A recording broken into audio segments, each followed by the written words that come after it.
Hello everyone, my name is Pavan Tiwari और आप सभी का स्वागत है मेरे YouTube channel maths by Pavan Tiwari में। तो जैसा कि आप लोग थंबनेल देख रहे होंगे, आज का वीडियो जो स्पेशली मैं बना रहा हूँ वो 75 डेज़ प्लान है। और ये CHSL प्री का एग्ज़ाम जो हम लोगों का होना है अगस्त में है, जो उसके लिए एक तरीके से पूरी स्ट्रैटेजी है मैं बना रहा हूँ। और आप लोग देखिए इसे कम्प्लीटली फॉलो करिएगा, क्योंकि क्या होता है ना कि आपको स्ट्रैटेजी देखने में तो बहुत मज़ा आता है, बट आप उसको फॉलो नहीं करते हो और फिर क्या होता है, आपका एक तरीके से सिलेक्शन नहीं होता है। फिर आप कहते हो कि यार मतलब मैंने पढ़ाई तो बहुत करी थी पर हुआ नहीं। क्योंकि क्या होता है ना कि आप स्ट्रैटेजी बहुत सारे लोगों की देखते हैं बट उसे फॉलो नहीं करते हैं। तो अगर कोई भी बंदा मेरी स्ट्रैटेजी देख रहा हो तो देखिए उसको फॉलो ज़रूर करिएगा। एक बार आप फॉलो करेंगे ना तो आपका जो सिलेक्शन है वो एकदम 100% होगा। ठीक है, तो आइए स्टार्ट करते हैं। क्या देखिए एक तरीके से मेरी स्ट्रैटेजी है। तो देखिए हम लोग यहाँ पर केवल दो चीज़ों पर सबसे ज़्यादा फोकस करेंगे। एक तो आपके रूटीन पर फोकस करेंगे कि आपको सुबह से एक तरीके से रात तक कम से कम, देखिए जो मैं बता रहा हूँ अभी स्टार्टिंग में ही, कि आपको कम से कम 12 घंटे पढ़ना है। ठीक है, अगर आपकी तैयारी बहुत अच्छी नहीं है, अगर आप एवरेज स्टूडेंट हो तो आपको कम से कम 12 घंटे पढ़ाई करनी है इन 75 डेज़ में। तो पहले तो हम लोग रूटीन की बात करेंगे कि आपको किस तरीके से पढ़ना है। दूसरा फिर हम लोग सबसे इंपॉर्टेंट जो है वो रिसोर्सेज़ की बात करेंगे कि आपको कौन कौन से रिसोर्सेज से तैयारी करनी है। ठीक है, तो देखिए जिन्होंने भी अभी तक चैनल को सब्सक्राइब नहीं किया है वो ज़रूर चैनल को सब्सक्राइब करें। और हम लोग देखिए सबसे पहले स्टार्ट करेंगे रीजनिंग सेक्शन से। स्टार्ट करते हैं कि रीजनिंग में आपको क्या क्या करना है। तो ये देखिए मैंने एक बुक्स का एक तरीके से फ्रंट पेज को डाल रखा है कि ये बुक देखिए आपको दिख रहा होगा किसकी बुक है ये।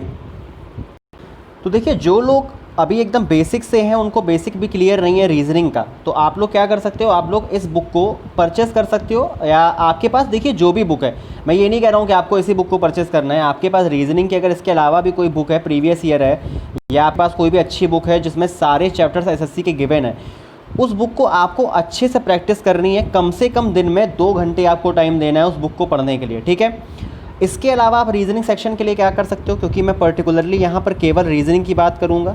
तो रीजनिंग के लिए आप क्या कर सकते हो, रीजनिंग के लिए आपको एक तो बुक हो गई, अगर आपके पास बुक है तो आप कम से कम 30 या 40 दिन आप इस बुक को अच्छे से पढ़िए, आपको काफ़ी क्लैरिटी मिलेगी। ठीक है, दूसरा देखिए क्या है आपके, दूसरा आप क्या कर सकते हो, अगर आपको लगता है कि आपके लगभग 50-60% रीजनिंग सेक्शन आपका क्लियर है, तो आप क्या कर सकते हो, क्यू मैथ से प्रीवियस ईयर पेपर आप डाउनलोड कर लीजिए, उसका रीजनिंग सेक्शन आप उससे लगाइए। ठीक है, और वो सभी के लिए, वो मैथ्स के लिए भी, उससे मैथ्स भी पढ़िए और उससे आप लोग स्टैटिक भी पढ़ सकते हो, GS का। वैसे वो आता नहीं है बट आप एक बार देख सकते हो, कुछ आइडिया आपको लगेगा। और दूसरा आप क्या पढ़ सकते हो, इंग्लिश पढ़ सकते हो उससे। तो 3 सेक्शन आपका प्रीवियस ईयर कवर करवा देगा। मुझे लगता है पर्सनली आपको सारे प्रीवियस ईयर लगा के जाना चाहिए, जैसा कि सब लोग बोलते भी हैं कि CPO हो या SSC CGL प्री हो या SSC CHSL प्री हो या SSC सिलेक्शन पोस्ट हो, MTS हो, सभी के आपको एक तरीके से प्री के पेपर आपको लगा के जाने हैं, जिससे आपका क्या होगा, बहुत ज़्यादा क्लैरिटी आपको मिलेगी एक तरीके से CHSL के प्री एग्ज़ाम को निकालने के लिए। पहली बात तो आपको सिलेबस समझ में आता है कि किस चैप्टर से कौन कौन सा क्वेश्चन आता है, वो आपको बहुत ज़्यादा क्लैरिटी मिलती है। और दूसरा आपको टाइमिंग के साथ भी समझ में आता है कि कितने समय में आप पेपर को अटेम्प्ट कर पा रहे हैं। अगर आप उसको एक तरीके से एकदम पेपर की तरीके आप उसको करेंगे तो उससे भी आपको काफ़ी कुछ समझ में आएगा कि कितना समय आपको लग रहा है उस पेपर को सॉल्व करने में। ठीक है, तो एक तो आपका रीजनिंग के लिए बुक हो गई, दूसरा क्या हो गया, क्यू मैथ से प्रीवियस ईयर हो गया। तो मुझे लगता है कि इतना सफिशिएंट है रीजनिंग के लिए। और इसके अलावा मैं लास्ट में बताऊंगा अभी कि कौन कौन से स्पीड टेस्ट आपको देने चाहिए किस किस साइट से, तो वहाँ से भी आपका रीजनिंग सेक्शन कंप्लीट हो जाएगा। तो 3 चीज़ें मैंने रीजनिंग में बताई, एक तो ये बुक हो गई, या कोई भी बुक आपके पास हो उसको आप अच्छे से लगाइए। दूसरा क्यू मैथ से प्रीवियस ईयर पेपर हो गया, और तीसरा स्पीड टेस्ट हो गया। ठीक है, स्पीड टेस्ट की साइट्स में सबसे लास्ट में बताऊँगा। और ठीक है, तो इतना रीजनिंग में हो गया आपका। इसके बाद देखिए कौन सा सेक्शन आता है, इसके बाद आता है मैथ्स, जो कि सबसे इंपॉर्टेंट है। देखिए मैथ्स में मैं ये कहना चाहूँगा कि मार्च में आपका पेपर था, सॉरी मार्च में था आई थिंक, तो आपका पेपर मार्च में था। और एक तरीके से आपकी तैयारी लगभग, जिनको पेपर वो निकालना होगा एक तरीके से, देखिए सच्चाई है ये, जिसको पेपर वो क्रैक करना होगा वो एक्चुअली तैयारी कर चुका होगा पूरी। ठीक है, तो उसके लिए तो ये वीडियो होगा ही नहीं। लेकिन ऐसे लोग जो एक तरीके से फर्स्ट टाइम जिन्होंने फॉर्म भरा था, या जिनको लगता है कि उनकी तैयारी अभी पूरी नहीं थी, उनके लिए ये वीडियो बहुत इंपॉर्टेंट है। ठीक है, तो अगर आपको लगता है कि आपका मैथ्स का बेसिक भी क्लियर नहीं है, तो आपको मेरे ख्याल से सबसे पहले किरण की बुक लगानी चाहिए। ठीक है, क्योंकि किरण मुझे लगता है पर्सनली एक ऐसी बुक है जो राकेश यादव और इस शारदा की एक बुक आती है, शारदा पब्लिकेशन की, वो बहुत ही ईजी बुक आती है। तो उससे अगर थोड़ा सा स्टैंडर्ड देखा जाए, जो आजकल एसएससी का लगभग प्री का स्टैंडर्ड है, ठीक है, तो उसको मैच करती हुई सबसे जो इम्पोर्टेंट बुक है वो है किरण। आप लोग अगर किरण को लगा चुके हैं तो आपको लगाना चाहिए, तो आप लोग एक तरीके से राकेश यादव को भी लगा सकते हैं। राकेश यादव सर की जो बुक आती है उसको भी अर्थमेटिक और एडवांस आती है, और आप एक 7500 करके जो आती है शायद, वो भी आप लोग लगा सकते हो। वो भी एक अच्छी बुक है, 7500 है या पता नहीं कितनी है, कोई क्वेश्चंस का एक बुक आती है राकेश सर की, मैंने लगाई नहीं है उसे, और राकेश सर के क्लास नोट्स भी हैं। तो देखिए आप लोग कहीं से भी अपना बेसिक क्लियर करिए, सबसे इंपॉर्टेंट है, क्योंकि कैलकुलेटिव क्वेश्चंस आते हैं मैथ्स में, और अगर आपको एक चैप्टर के अंदर सारे क्वेश्चंस के बारे में नॉलेज नहीं है तो कहीं ना कहीं क्या होता है ना, आपकी स्पीड डाउन होती है। ठीक है, स्पीड कब बनती है? लोग कहते हैं कैलकुलेशन कैसे बढ़ता है, कैलकुलेशन स्पीड कैसे इन्हेंस करें। उसका सबसे सिंपल सा फंडा यही है कि आपको उस चैप्टर के बारे में जितने ज़्यादा क्वेश्चंस का एकदम सटीक नॉलेज होगा, ठीक है, बहुत इंपॉर्टेंट लाइन है ये, जितना ज़्यादा आपको सटीक नॉलेज होगा ना कि ये क्वेश्चन आया मुझे कैसे करना है, तो आप क्वेश्चन देखते ही जब उसको टैकल करना सीख जाते हो ना कि यार ये क्वेश्चन तो इस तरीके से होता है, वहीं पर आपकी स्पीड एनहेंस हो जाती है। ठीक है, तो जितना ज़्यादा से ज़्यादा आप क्वेश्चंस करेंगे किसी भी एक चैप्टर के, फर्जी क्वेश्चंस मत करिए, जो भी प्री लेवल के क्वेश्चंस हैं, क्योंकि आप जो एग्ज़ाम देने जा रहे हैं आपको उसके बारे में पता होना चाहिए कि आप प्री देने जा रहे हैं, तो आप मेंस की तैयारी करके मत जाइए वहाँ पर। ठीक है, तो उन क्वेश्चंस को बार बार लगाइए, बार बार प्रैक्टिस करिए, तो आपका क्या हो जाएगा, इन्हेंस हो जाएगा, आपका कैलकुलेशन इन्हेंस हो जाएगा। तो सबसे पहली चीज़ जो मैंने बताई वो किरण की बुक बताई।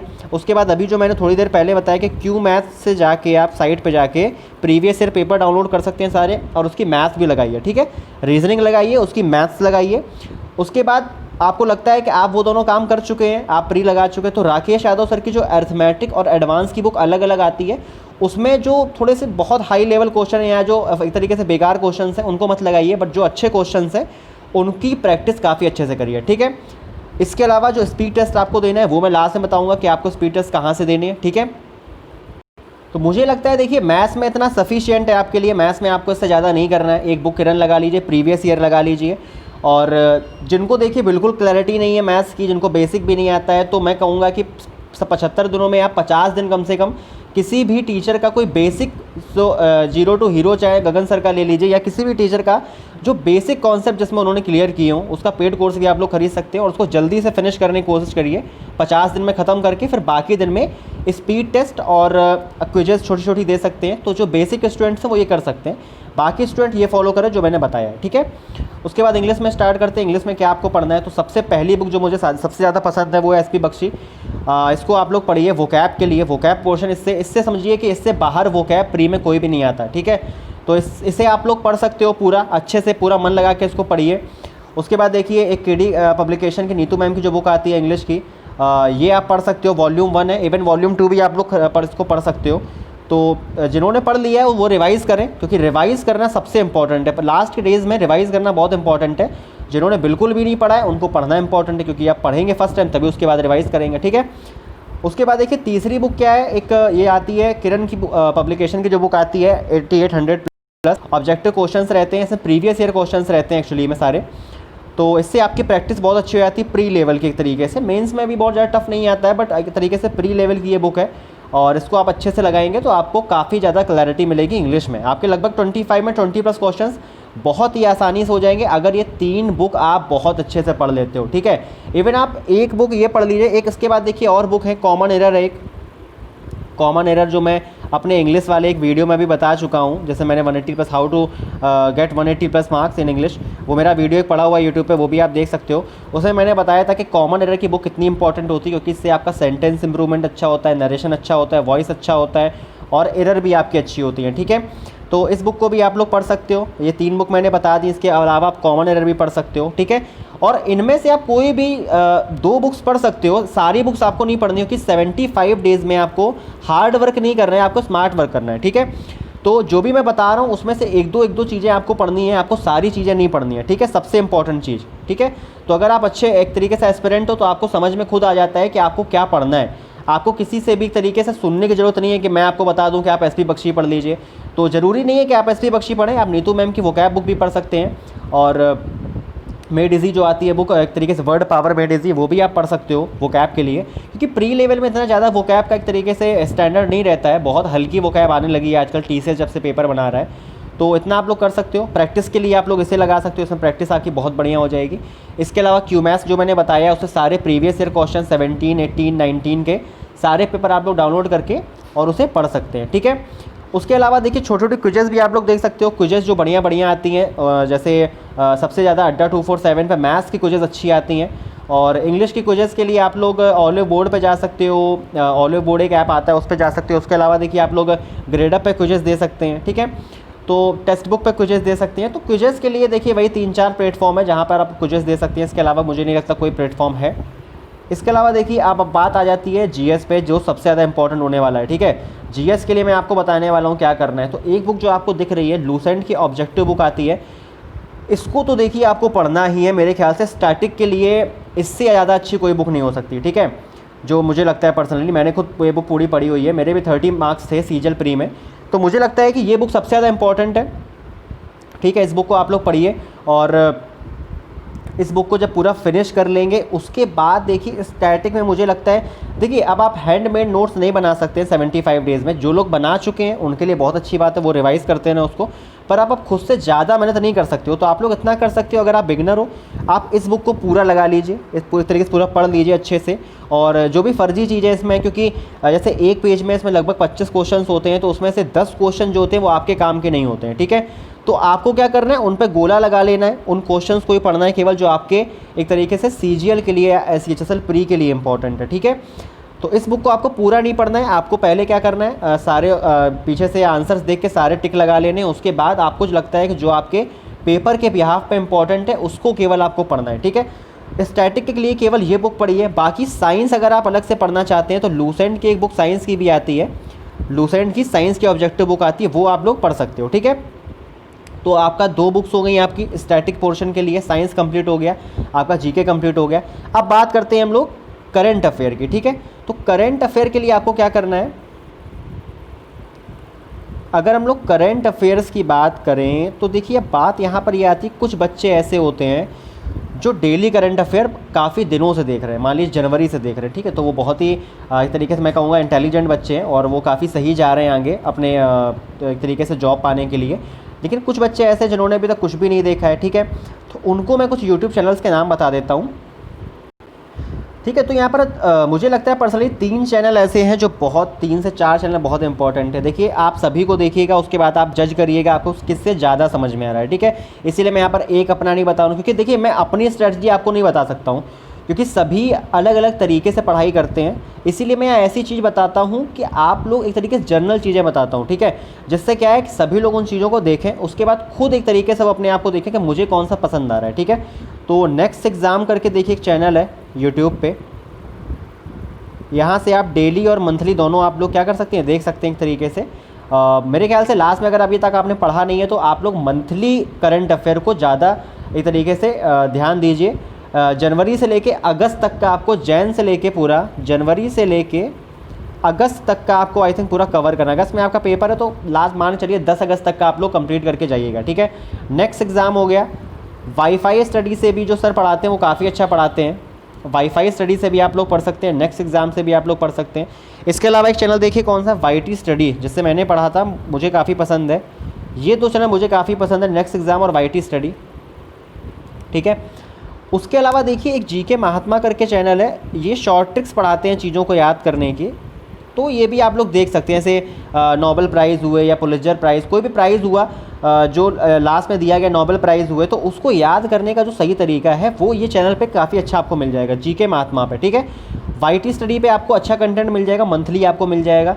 और एक क्रेजी जीके ट्रिक्स करके भी चैनल है, क्रेजी जीके ट्रिक्स, देखिए अभी अभी मुझे याद आया, क्रेजी जीके ट्रिक्स करके चैनल है, वहाँ पर भी आपको अच्छा कंटेंट मिलता है, ठीक है। और नेक्स्ट एग्जाम पे भी बहुत अच्छा पॉपुलर काफ़ी एक तरीके से यूट्यूब, तो काफ़ी ये मैंने आपको रिसोर्सेज बता दिए करंट अफेयर के लिए, जो कि बहुत इंपॉर्टेंट माना जाता है। उसके अलावा देखिए आप लोग ध्यान ये दीजिएगा कि सबसे लास्ट में जब आपका एग्ज़ाम होने वाला हो तब भी कुछ लोग होते हैं, जैसे एक पाठशाला पे एक सर ने 5 घंटे का वीडियो बनाया था, जिन्होंने 5 घंटे का एक वीडियो बनाया था जो काफ़ी अच्छा वीडियो था, ठीक है। बहुत ही ज़्यादा फ़ायदा किया था उस वीडियो ने, काफ़ी करंट अफेयर उससे फंसा था पिछली बार। तो लास्ट में आप लोग हमेशा ध्यान रखिए कि कोई एक टीचर ऐसा होता है जो आपके लिए काफ़ी ज़्यादा मेहनत करके कोई 5 घंटे का एक वीडियो बनाता है, उसको आपको देखना है, ठीक है, उस पर आपको फोकस करना है पूरा। तो मुझे लगता है कि मैंने आपको रिसोर्सेज बता दिए हैं, ठीक है। इसके अलावा देखिए मैं क्या करता हूँ, आपको लास्ट में बता देता हूँ कि आपको कहाँ कहाँ से स्पीड टेस्ट देने। मैंने बोला था आपसे स्पीड टेस्ट देने के लिए, तो स्पीड टेस्ट देने के लिए देखिए आपको क्या करना है। एक तो आपका टेक्स्ट बुक हो गया साइट, ठीक है, टेक्स्ट बुक से आप लोग एक तरीके से दे सकते हो। उसके अलावा मुझे ग्रेडअप लगता है, तो मुझे ये दो एक तरीके से काफ़ी सही लगते हैं। इसके अलावा आप फ्री देना चाहते हो तो एसएससी ट्यूब पे आजकल फ्री एसटीयाँ आ रही हैं।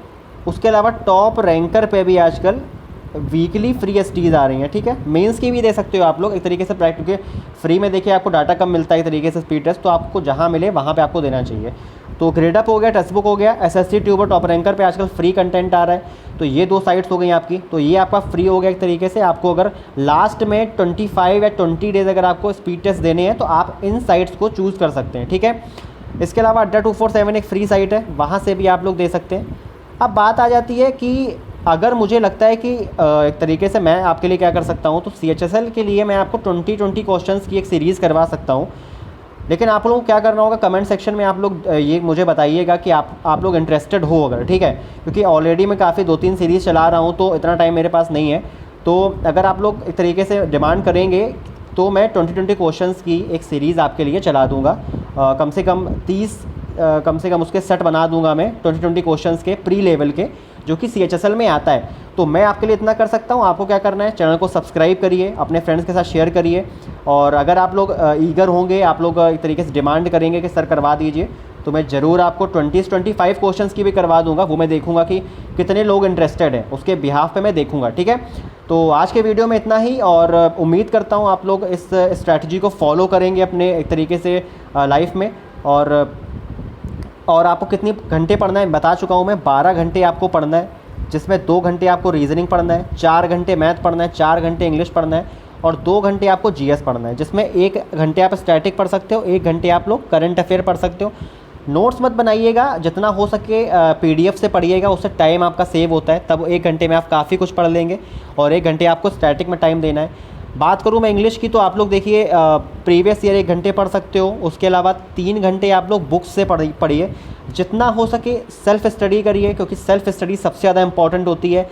यूट्यूब से जितना हो सके दूर रहिए। अगर आपको मैथ पढ़नी है तो आप मेरे चैनल पर मुझसे कह सकते हैं आप लोग, तो मैं आपको काफ़ी अच्छे क्वेश्चंस करवाऊंगा। इवन आप मेरे चैनल पर देख लीजिएगा जाके, मैंने काफ़ी अच्छे वीडियोस बनाए हैं, बट वो प्री लेवल से थोड़ा सा हाई है, या प्री लेवल के क्वेश्चन ही मैंने CGL के सॉल्व करवाए हैं, वो आप देख सकते हैं। कुछ क्वेश्चंस की अच्छी ट्रिक्स मैंने बताई हैं, आप उन ट्रिक्स को सीखिए, अपने नोट्स बनाइए। जितना ज़्यादा हो सके 12 से 14 घंटे की पढ़ाई करिए। देखिए जितना ज़्यादा पढ़ेंगे उतनी जल्दी आपका सिलेक्शन होगा, उतना ही आप लोगों से आगे निकलेंगे। क्योंकि अगर आप 10 घंटे पढ़ रहे हैं, हो सकता है कोई 14 घंटे पढ़ रहा है, ठीक है, वो आपसे आगे निकल रहा है। और कुछ लोग एक्स्ट्रा टैलेंटेड होते हैं, वो 6 घंटे पढ़ के भी आपसे आगे निकल जाते हैं। तो अपने एक तरीके से टैलेंट को समझिए कि आपके अंदर कितना पावर है, कितना जल्दी सीख पावर है, उससे ज़्यादा से ज़्यादा आप पढ़ाई करिए, तभी आपका सिलेक्शन होगा। क्योंकि कंपटीशन का लेवल बहुत हाई हो चुका है, ठीक है। एक बंदा जो CGL में सेलेक्टेड होता है वो भी CHSL का पेपर दे देता है, और मैंने खुद दिया है 18 में, बट मैं लूँगा नहीं। पर कई ऐसे लोग होते हैं जो DV कराने पहुंच जाते हैं तब भी, ठीक है। तो आप लोग उनको रोक नहीं सकते हैं। आप लोग केवल क्या कर सकते हो कि आप इतना पढ़ाई करिए कि उनको बीट कर पाइए, ठीक है। तो मुझे लगता है आज के वीडियो में इतना ही। वीडियो को ज़रूर शेयर करिएगा और चैनल को सब्सक्राइब करिएगा। Thank you so much for watching this video. Bye bye, take care.